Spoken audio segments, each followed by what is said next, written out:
తెలుగు నేలని దాదాపు 250 సంవత్సరాల పాటు పరిపాలించింది కాకతీయ పాలకులు. ఈరోజు కూడా మనం కాకతీయ పాలకుల గురించి వారి పరిపాలన గురించి మాట్లాడుకోవడానికి కారణం ఆ కాలంలో వాళ్ళు చేసినటువంటి గొప్ప కళాఖండాలు, ఆ కాలం నాటి నిర్మాణాలు. నీటిపారుదల రంగానికి కాకతీయులు ఇచ్చినంత ప్రాధాన్యత బహుశా భారతదేశంలో ఇంకే పరిపాలకులు కానీ ఇచ్చుండరు. అంతటి గొప్ప పరిజ్ఞానంతో గొలుసుకట్టు చెరువులని నిర్మాణం చేయించి ఇక్కడి ప్రజల వ్యవసాయ అవసరాలకి, తాగునీటి అవసరాలకి ఎన్నో వేల చెరువులని నిర్మాణం చేయించారు కాకతీయ పాలకులు. కేవలం మనుషులకి మాత్రమే కాకుండా జంతువులకి కూడా దాహార్తిని తీర్చడానికి అదే తరహాలో కలకాలం నిలిచి ఉండేలాగా నీటి తొట్టెలని కాకతీయ పాలకులు ఏర్పాటు చేశారు. వాటిలో రాష్ట్రంలోనే రెండవ అతి పెద్దదైనటువంటి నీటి తొట్టి ఇది. బహుశా ఏనుగులకి నీటిని సరఫరా చేయడానికి, లేదంటే ఏనుగులకి నీటి వసతిని కలిగించడానికి ఏర్పాటు చేసినటువంటి నీటి తొట్టి ఇది. దాదాపు 9 మీటర్ల పొడవుతో ఉన్నటువంటి ఈ రాతి తొట్టి రాష్ట్రంలోనే అత్యంత పొడవైనటువంటి రాతి తొట్టిలలో రెండవ స్థానంలో ఉంది. మొదటిది మహబూబ్నగర్ జిల్లా కొల్హాపూర్ సంస్థానంలో లభించగా ప్రస్తుతం ఆర్కియాలజీ మ్యూజియం హైదరాబాద్లో భద్రపరిచారు. ఇది గతంలో ఉరుసుగుట్ట ప్రాంతంలో ఎల్లమ్మ తాటివనంలో ఉండగా మనం 2017వ సంవత్సరంలో రాష్ట్ర ప్రభుత్వ సహకారంతో అప్పటి జిల్లా కలెక్టర్ ఆమ్రపాలి గారు and municipal commissioner VP Gautam గారి సహకారంతో వరంగల్ కోటలోని పురావస్తు మ్యూజియానికి మనం తరలించడం జరిగింది. ముందుగా దీన్ని తరలించడానికి 1-2 క్రెయిన్లు మాట్లాడినప్పటికీ కూడా సరిపోక దాదాపు 5 క్రెయిన్లని ఉపయోగించాల్సి వచ్చింది. అండ్ ఇట్లాంటి నీటి తొట్లని కాకతీయుల కాలంలో బాటసారులకి ఎండాకాలంలో నీళ్లు ఇవ్వడం కోసం కూడా ఉపయోగించినట్లు కొన్ని రకాల రచనల ద్వారా మనకి తెలుస్తుంది. ఇట్లాంటి నీటి తొట్లే మనకి కాకతీయ శిల్పాల ప్రాంగణం ఓరుగల్లు కోటలో ఇంకొక 6-7 వాటిని కూడా మనం గమనించవచ్చు. ప్రస్తుతానికి దొరికిన వాటిలలో ఇదే అత్యంత పొడవైందిగా చెప్పొచ్చు.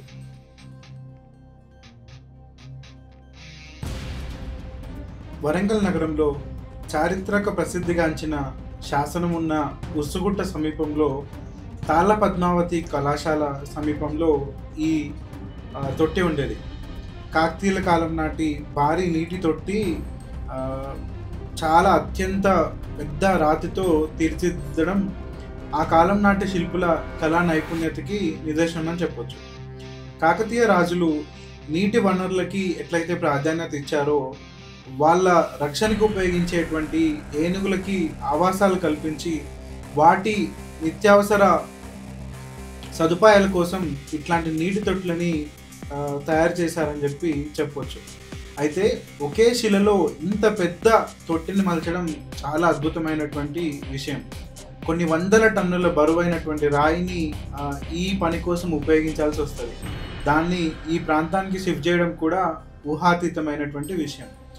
దీన్ని శుభ్రం చేయడానికి అనువుగా అప్పటి శిల్పులు రూపొందించారు.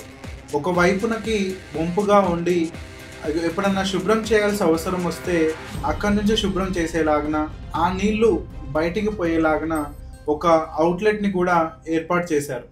9 మీటర్ల పొడవైనటువంటి రాతితో తయారు చేసినటువంటి ఈ కళాఖండం ఆలనా పాలన లేక ఊరు బయట ఉండేది.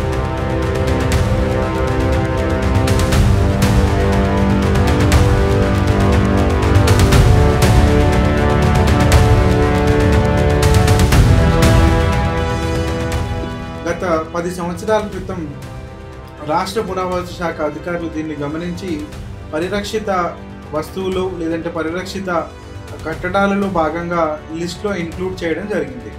అయితే అది ప్రైవేటు భూమిలో ఉండడం, దాని తర్వాత రియల్ ఎస్టేట్ ఆ ఏరియాలో పెరిగిపోవడంతో ఆ భూమిలో ఉన్నటువంటి ఓనర్లు దాన్ని వేరే ప్రాంతానికి షిఫ్ట్ చేయడం, లేదంటే దాన్ని అక్కడి నుంచి తొలగిద్దామనేటువంటి ఆలోచన చేసినప్పుడు ఆ విషయాన్ని గుర్తించి స్థానికులు మాకు సమాచారం అందించగా మేము అప్పటి కలెక్టర్ ఆమ్రపాలి గారి దృష్టికి, మున్సిపల్ కమిషనర్ విపి గౌతమ్ గారి దృష్టికి తీసుకెళ్లగా Kakatiya urban development authority, municipal corporation వారి సహకారంతో దాన్ని షిఫ్ట్ చేయడానికి మేము ప్రయత్నించడం జరిగింది. స్థానికులు దాన్ని వేరే రకంగా అనుకుని దాన్ని అబ్జెక్ట్ చేయడము, అలాగే రాష్ట్ర పురావస్తు శాఖ సిబ్బంది మీద దాడి చేయడం, అదంతా ఒక సినిమా కైండ్ ఆఫ్ స్టోరీ లాగా జరిగింది. దాని తర్వాత మేము తెల్లారి పోలీస్ బందోబస్తు సహా వెళ్ళి దాన్ని అత్యంత సురక్షితంగా వరంగల్లో నిర్మాణంలో ఉన్నటువంటి మ్యూజియంకి షిఫ్ట్ చేయడం జరిగింది. స్థానికులకి దాని పట్ల అవగాహనను కల్పించి చారిత్రక సంపద దాన్ని పరిరక్షించాల్సిన అవసరం ఉంటుందనే విషయాన్ని వాళ్ళకి చెప్పి వరంగల్ ఫోర్ట్లో దాన్ని సురక్షితంగా షిఫ్ట్ చేయడం జరిగింది.